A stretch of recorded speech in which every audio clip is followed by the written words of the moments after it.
Sup guys, welcome to another tutorial. In this one I'm going to continue our inventory series, and what I'm going to be doing today is that I'm going to allow the player to pick up items and add them to our inventory.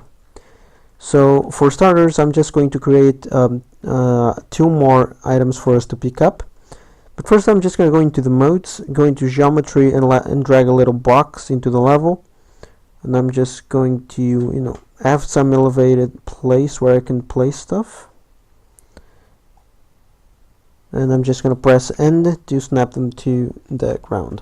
So now I'm going to go into our master item here on the content browser. I'm going to create a new child blueprint, and I'm just going to call this, medic kit.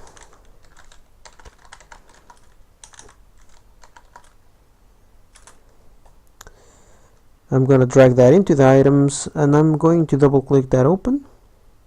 I'm just going to create another one. I'm going to call this water bottle, and I'm just going to drag this into the items and move it, and also open that up. So first in the medic kit, I'm going to go into the class defaults, and I'm going to place the data that I want. So I'm just going to call this medic kit. I'm going to make it 2.5. It's going to be a consumable, and the class is going to be the medic kit. And for the mesh, I'm just going to use, a cube, but I am going to make it way smaller. So I'm going to do like that, and I guess I'm going to make the y 0.3, so it's kind of a little box. So I'm going to drag the medic kit into the level. I am going to just turn the snapping to 5 so I can place this correctly, and I'm going to go and close that up, go into the water bottle and do the exact same thing. So water bottle, and this is just an example so you can see how easy it is to add new items into your world. I'm going to make this 0.2. I'm going to make it a consumable and make it a water bottle. So compile and save. And for the mesh, I'm just going to use a cylinder, and I guess I'm going to make this 0.5 and 0.1 on the X and Y. Let me just see how this looks. So I'm going to drag the water bottle over here, and I'm probably going to make it a little bit smaller to 0.4 and a little bit larger to 0.15 on the X and the Y. And I guess that's going to be fine. So compile and save that, and you can close that.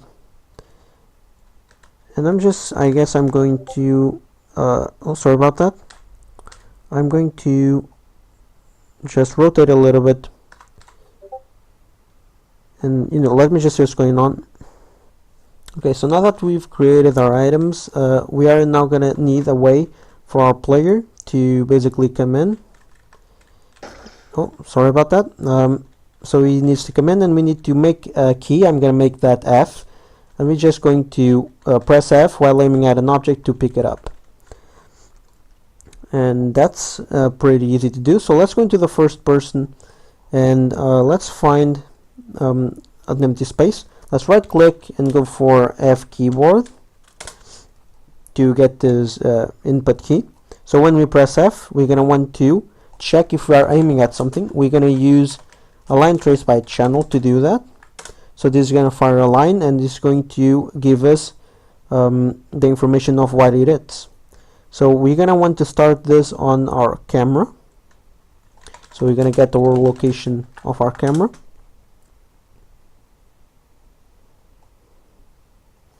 And we want it to end a little bit further off the camera. So let's get the forward vector.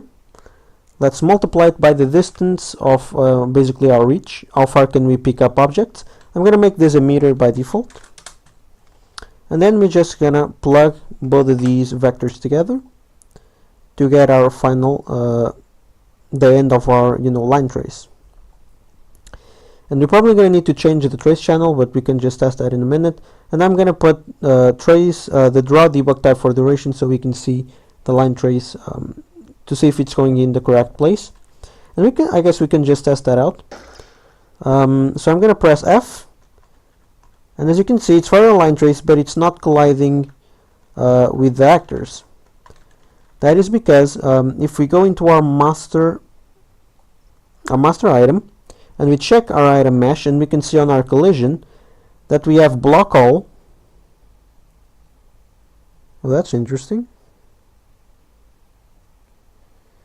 It's blocking all. Why is it it's not blocking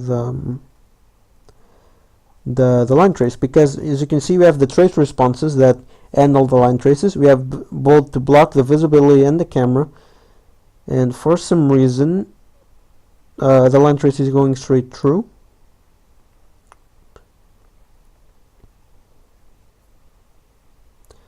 So let me just see what's happening, and I'll get back in a minute. Okay guys, the problem is I made this too short. I'm just going to make this 300 because the meter was too short from our camera and it wasn't reaching the object. So I'm just going to make this 3 meters as a default. So now, as you can see, we are colliding with the object. And it's interesting because the line trace isn't going to where the cursor is, but I guess that's a problem without the little cursor on the screen was debugged. I guess drawn in the screen, but that's done by Epic from default, so I don't really have a tell in that. But that's just fine. Just try to aim at a little bit down of the object and we'll hit it. And you can see that the line trace is hitting the object as we want. But now we're going to have to tell, well, what do we want to do when we hit it? And now we're going to have to break the hit result. So we get a bunch of information as the location, the actor that it hits, and a lot of other stuff. I'm going to drag from the hit actor, and I'm going to try and cast to the master item. Now the way this works is if the hit actor is indeed of the type of master item, or some of its child like the apple or anything, this cast is going to be true. If it doesn't hit that, the cast will fail and this execution pin will fire. But we want it to be true, so if this fires, that means we hit something that we want to pick up, and we will. So the way we do that is basically we need to create a new variable. And let's just go into over here and create a new variable. Let's call this our inventory. And we're going to have to make this of the type master item. We're going to make that of the object reference, but we need to go over here to the right. There's a little ball here. We need to make that an array. An array basically holds a lot of items. So if you can go over to the default value, we can already have a lot of actors. So you can, for example, have these ones as default. We do not want that.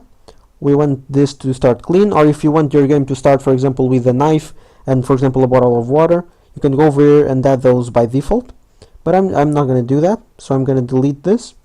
And an array is basically it holds a lot of variables. So you can, instead of having just one, for example, master item variable, you can have a lot of them inside just one. So the way we do this, we go into the inventory.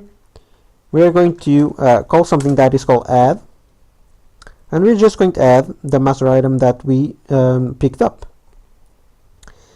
And now that we added our inventory, actually, before we do this, we want to check something.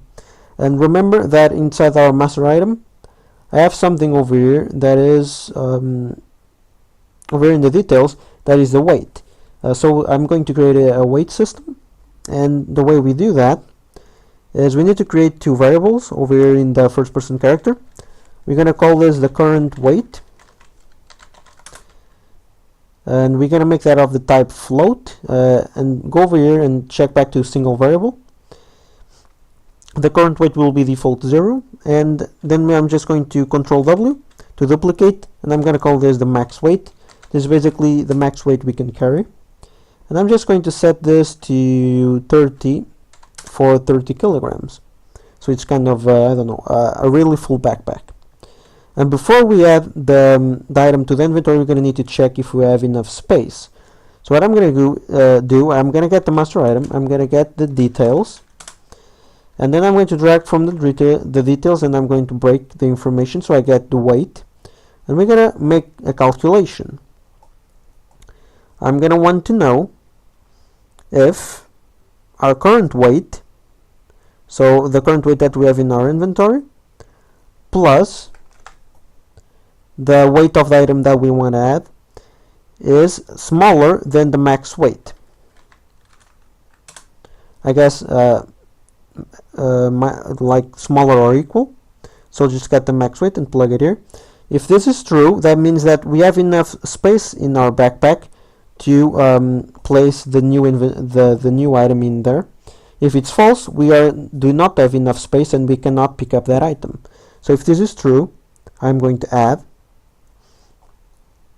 and then I'm going to set the current weight to this current weight plus the weight of the item that we want to pick up. And then we finally add our new item to our inventory array. So let's compile that and save. And the other thing that we want to do, we want to go into our master item, and we want to destroy this item from the world, because if we pick that up, we want to make it disappear, so we cannot pick it up 2 times. And doing this, I think we can go into the level and pick up our items. There you go. But now we have our items inside our inventory array, but now if you click on to go into the inventory, we cannot see them.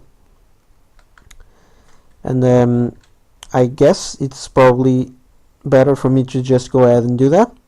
So I'm going to go over my inventory, and I'm going to go into the graph. I'm going to delete both of these events and leave only the event construct. And I'm going to get the owning player pawn. So this is going to get the owner of this widget and get the pawn that he's using. Then I'm going to cast to the first person character. It's the character that we are using. And from here we can access our inventory. And I'm just going to Alt F and click to create a new for each loop. And now for each loop we make, we want to add that item to the inventory. So this array element, we want to add it to our inventory. And I guess the way we do that, we are going to create a new widget. But for this we're going to have to go into our I guess, where did I create that? Our widgets folder, over to the content, and create a new user interface widget blueprint. Call this widget blueprint underscore item. And it's very easy to do. So let's go to the palette and search for a vertical box. We can delete the canvas panel, drag a vertical box, drag a text, make this text a little bit smaller to 18. I'm going to just change the font to light, I guess. And let's name this item name text. And we can make that a variable, so just check this over here. And after we do that, we can... Actually, I'm going to have to right click on the vertical box and wrap that with a button. No, I actually prefer to right click the text and wrap with a button, because we're going to need to click on our items. So I'm just going to go button underscore use item. And I'm just going to go over here to the color and opacity, and I'm going to turn this value to 0. Oh, I guess that doesn't work. Yeah, it's a background color, I think. There it is. Just change the alpha to 0 so it's invisible. And go over to the text and make it to the left. And now to the end we just grab a spacer and go into our vertical box, and we just add on the Y, I guess 5 is fine, or 10, make that 10, compile and save. And now go to the graph. We're going to need to create a new variable. Let's call this the item details. Make this of the type item details, and we need to check instance editable and exposed on spawn. Compile that and save that. Go back into the inventory and select that class over here, so widget blueprint item. Now we have our owning player, which we can just get the owning player. And the item details, we're going to go into the array element get item details.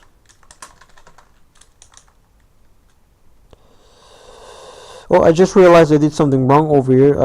Go to our first person character and change the inventory type to item details. It's not we do not actually want all the actor, we want just all the details of it.